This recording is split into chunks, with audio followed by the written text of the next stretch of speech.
नमस्कार प्यारे बच्चों, इस वीडियो में हम करेंगे क्लास 10th के दो मोस्ट इम्पोर्टेंट क्वेश्चन।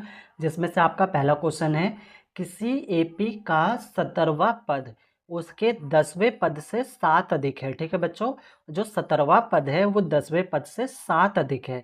इसका सारवंतर ज्ञात कीजिए, यानी हमें डी निकालना है। बच्चों आपका मोस्ट इंपोर्टेंट क्वेश्चन है, पेपर में इस प्रकार के क्वेश्चन आते ही आते हैं। तो देखो इसको हम कैसे करेंगे आंसर में। तो हमें क्या दिया है, हमें 17वां पद दिया है। ठीक है, 17वां जो पद है वो अपने 10वें पद से 7 अधिक है बच्चों। ठीक, ये लाइन आपको समझ में आ रही होगी।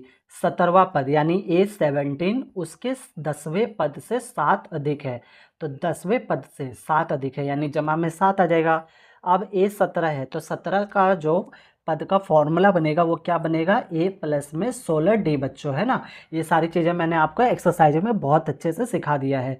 और A10 है तो इसका फॉर्मूला क्या बनेगा, A प्लस में 9D बच्चों, और ये प्लस में हो जाएगा 7। देखो बच्चों 17 है ना, तो एक कम हो जाता है 16D आ जाएगा। A प्लस में 16D, 10 है तो A प्लस में 9D, एक कम हो जाएगा, प्लस में 7 का 7। इतना आपको समझ में आ रहा होगा बच्चों। ठीक है, A से A आपका कट गया, है ना। फिर बचा यहाँ पे आपका 16D, और ये आपका क्या है, प्लस का 9D है, इस साइड आएगा तो माइनस में हो जाएगा 9D इक्वल टू 7। 16 में से 9 घटाएंगे तो कितना बचेगा, आपका बचेगा 7। तो 7D इक्वल टू 7 बच्चों। D ऐसे रहेगा, 7 ही गुणा में है, बराबर के इस साइड आएगा तो किस में हो जाएगा, आपका बटे में। तो 7/7 हो जाएगा। 7 से 7 को काट देंगे तो 1 आएगा, यानी डी निकल गया आपका 1, और ये हो गया इसका आंसर, है ना बच्चों, आसान। ठीक है, आपको समझ में आया होगा प्यारे बच्चों। अगर अभी तक आपने मेरा ये यूट्यूब चैनल सब्सक्राइब नहीं किया है तो सब्सक्राइब जरूर कर ले। ये मेरा नया YouTube channel MTC study point के नाम से है, जिसे आपके प्यारो सपोर्ट की ज़रूरत है।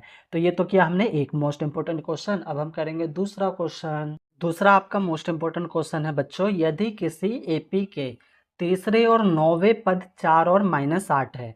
तीसरा पद आपको 4 दिया हुआ है और 9वां -8 है, तो इसका कौन सा पद शून्य होगा ये हमें बताने हैं। ये भी आपका मोस्ट इंपॉर्टेंट क्वेश्चन है बच्चों। तो देखो इसको हम कैसे करेंगे। तो हमें क्या दिया हुआ है, हमें तीसरा पद दिया हुआ है, कितना दिया हुआ है, 4। फिर उसके बाद हमें 9वां पद दिया हुआ है -8, और पूछा है कौन सा पद इसका शून्य होगा। ठीक है बच्चों, यानी इसका मतलब हमें n निकालना है। तो चलो इसको देखो करेंगे। A3, ठीक है, तो A3 का फॉर्मूला बनेगा A प्लस में 2D। फिर उसके बाद A9 का फॉर्मूला बनेगा A प्लस में 8D बच्चों। ठीक है, चलो A3 आपको दे रखा है 4 इजकल टू A प्लस में 2D, ऐसे कैसे रहेगा। A9 आपको दे रखा है -8, तो -8 हो जाएगा।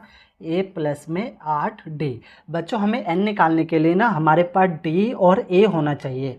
ठीक है, तो इससे हम क्या निकाल लेंगे, D निकाल लेंगे, और D से फिर हम A निकाल लेंगे, फिर जाके हमारा n निकलेगा। तो चलो इसको हम आगे करेंगे, देखो कैसे करेंगे। अब निशान बदल देंगे बच्चों, ये प्लस का है तो अपोजिट हो जाएगा माइनस में, ये भी प्लस का है तो माइनस में, और ये माइनस का है तो ये हो जाएगा आपका प्लस में। ठीक है बच्चों, ये तो कट गया आपका पूरा।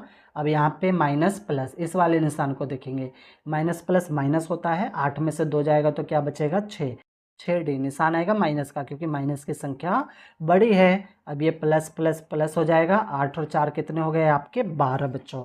अब देखो ये जो -6 है ना, ये D के गुणे में है, बराबर के इधर आएगा तो बटे में हो जाएगा, यानी 12/6 माइनस का।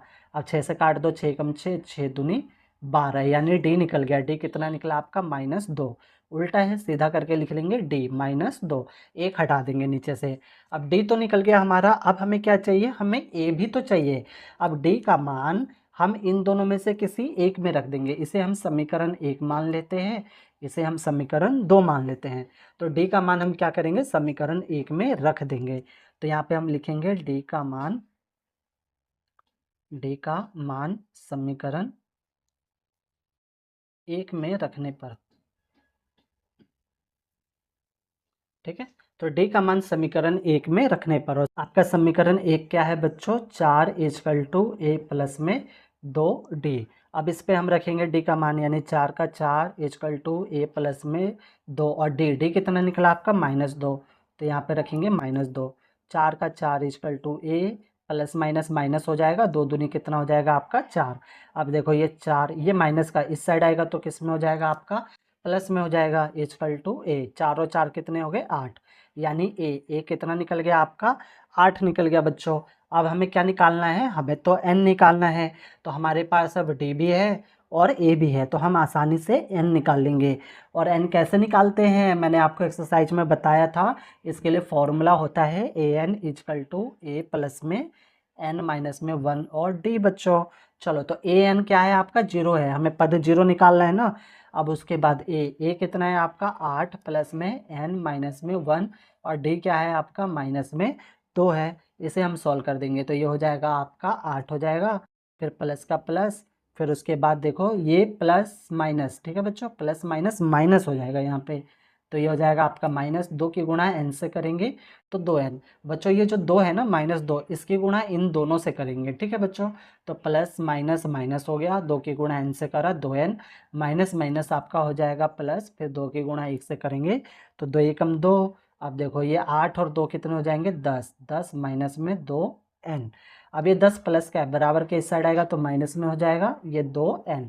अब ये गुणा में है 2 तो इधर आएगा तो बटे में हो जाएगा -10 बटे में -2 इजकल टू n। अब काट दो, 2 एकम 2, 2 पंचे 10 यानी n कितना निकल गया 5। और ये हो गया इसका आंसर। मतलब क्या हुआ कि पांचवा पद शून्य है, यहाँ पर लिखेंगे पांचवा पद शून्य है बच्चों। ठीक, उम्मीद है आपको समझ में आया होगा। प्यारे बच्चों, सवाल में कहीं पर भी डाउट हो, कोई चीज़ नहीं समझ आया हो तो वीडियो को एक बार और प्ले करके देखना, आपके सारे डाउट ना क्लियर हो जाएंगे। ओके, धन्यवाद बच्चों।